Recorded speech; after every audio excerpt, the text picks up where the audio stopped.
Hello friends, greetings for the day. Welcome to our channel REZ Furniture. I am Pradeep and I have been associated with the furniture industry for the past 37 years and I am here to share my experiences with you. So let's get started. In today's video, an insight into furniture in India and its changing trends, part 2. We shall be talking about various components that are required to make furniture, be it the core boards, be it the adhesives, be it the laminates or the other finishing materials, or be it the hardwares. So let's have a quick look into the various raw materials that are required. The first thing, as I said, for making any furniture, we need panels. Now these panels that are there are usually plywoods, particle boards, MDF and HDF, or for that matter HDHMR and WPC. Talking about the pricing of these products, the most cost-effective solution that is available today is a pre-laminated particle board. And as we keep going further up, we have pre-laminated MDF, then we have a post-laminated particle board, then we have post-laminated MDF, post-laminated plywood, post-laminated HDF, post-laminated HDHMR, and the most expensive of them being the post-laminated WPC board. So now, there are two new terms that we have come across. One is pre-laminated, the other is post-laminated. Pre-laminated boards are the boards that are available in the market which come in a pre-laminated form. That means they have the finishing surface already available on them and they come as a pre-laminated form from the companies directly. Pre-laminated boards are only available in particle boards and in MDFs, not in HDF and not even in plywoods. We shall be talking in details when we talk about individual products in our coming videos. Now, post-laminated is we buy a raw board and then put a finishing surface with the help of adhesives on either side to give it a finished look. So let's move on. We have various boards available as core panels, and what we have to do is to give them a finished look. If we are doing post-lamination, we got to use adhesives. So let's talk about adhesives. We have a regular white glue which is an SH resin. Then we have a D3 grade glue which is an industrial glue which has much better water repellent qualities. Then we have the marines and the ultramarines. The most cost effective being the SH and the most expensive being the ultramarine. And moving on. Now, so we've spoken about the panels, we've spoken about the adhesives. Now, how do we finish the surface? We finish the surface using laminates, which are high pressure laminates. These laminates are pasted on top of the panels using the various glues that we have just discussed about.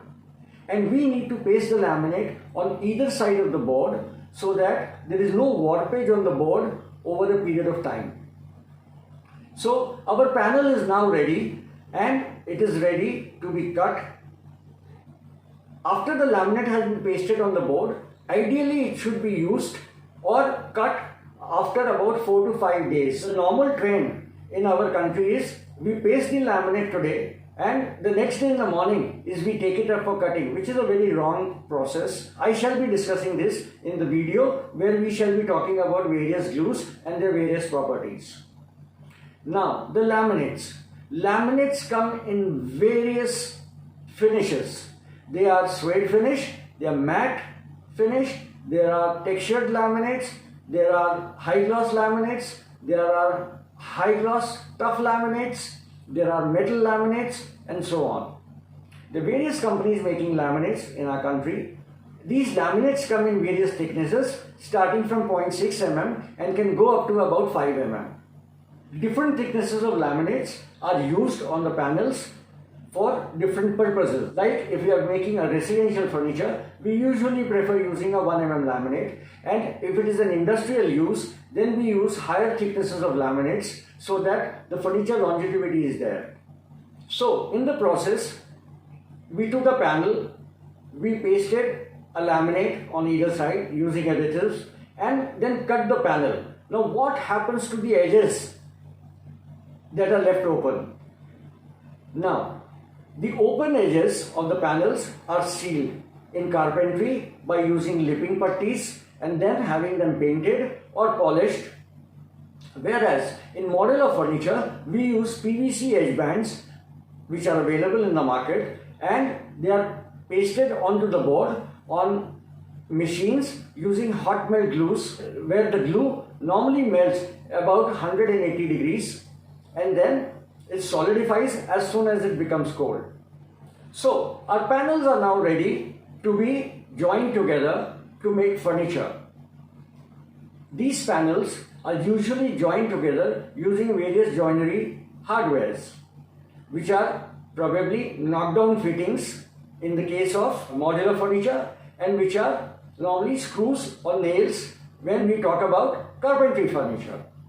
And then comes the most important part, which are the functional hardwares. That is, that we use different kinds of hinges, we use different kind of channels. We have lot of specific hardwares which are used in the kitchens or in the wardrobes as of today. So friends, we understood that there are different types of panels available, there are different types of adhesives available, the different qualities of laminates available, the different qualities of PVC edge bands available. There are various qualities of hardwares that are available, right from the local brands, the national brands, and for that matter, even international brands.